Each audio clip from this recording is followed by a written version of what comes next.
So consumers these days are looking for something more than just what will feed them. They're looking for functional ingredients with added health benefit. And fibers is a very good source of this.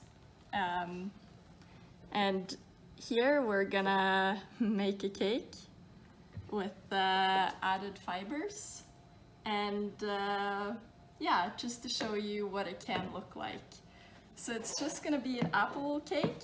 We've taken a random amount of fibers,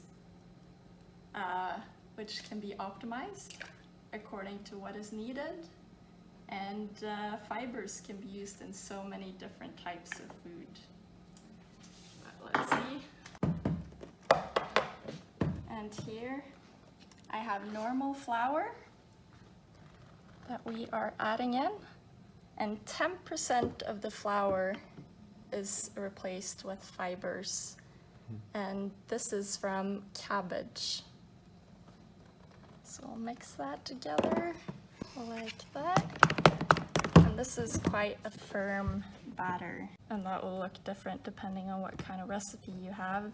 The great thing about fibers is that we need fibers in our diet, but really we're not getting enough of them. It's quite hard to do for anyone, so most of the population is lacking fibers. And fibers are important for many reasons. Very important for your intestinal health and your gut. And fibers can also be a great source for your microbiome, the bacteria that you have in your system that are super important to health. The fibers can act as a source of food for them. So it is very good to eat more fibers. And the fibers we added here were from cabbage, and so it's a very light color, which is good for this type of cake. But we also have fibers from different sources, so depending on what you need it for, this can be adjusted. Another thing about fibers is that they have really good functional properties. One thing in particular that they have is a good water absorption and water holding capacity. And this, we did a test with an actual baker, and they made croissants and saw that they stayed fresh for a day longer than the normal fibers, or the normal croissants. And that was because of the fiber's ability to retain the moisture and hold this.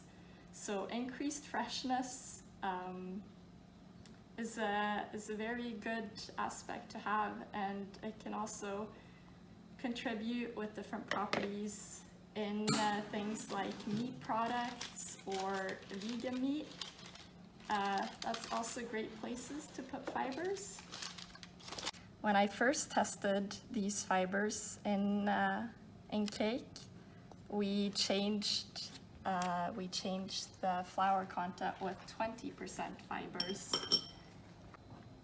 We served it at a meeting here at work, and no one could taste any difference with the cake, which is kind of cool. And then when we told them that, hey,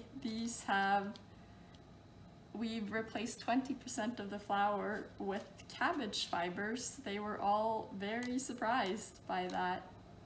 But I think it shows that it's very doable without altering the quality of the product. And in addition, a really nice thing about fibers is that it is gluten-free, at least from the fibers that we have.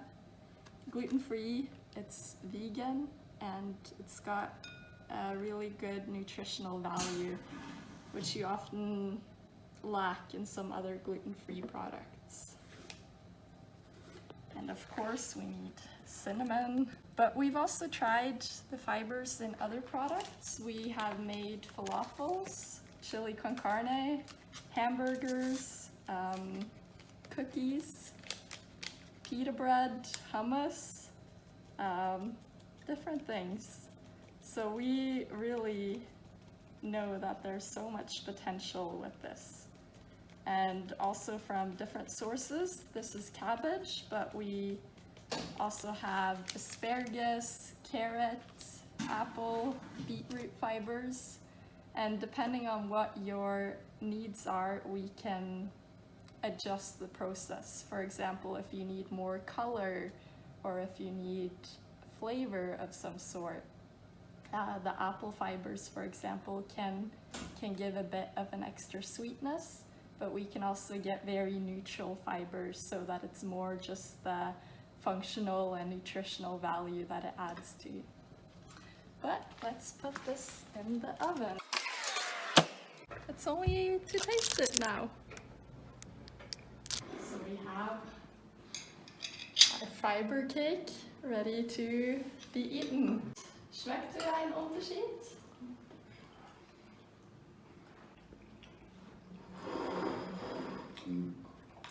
Gut. Ja? Man schmeckt den Unterschied. Man schmeckt den Unterschied. Schmeckt der Unterschied? Nein. Nein? Aber ist gut.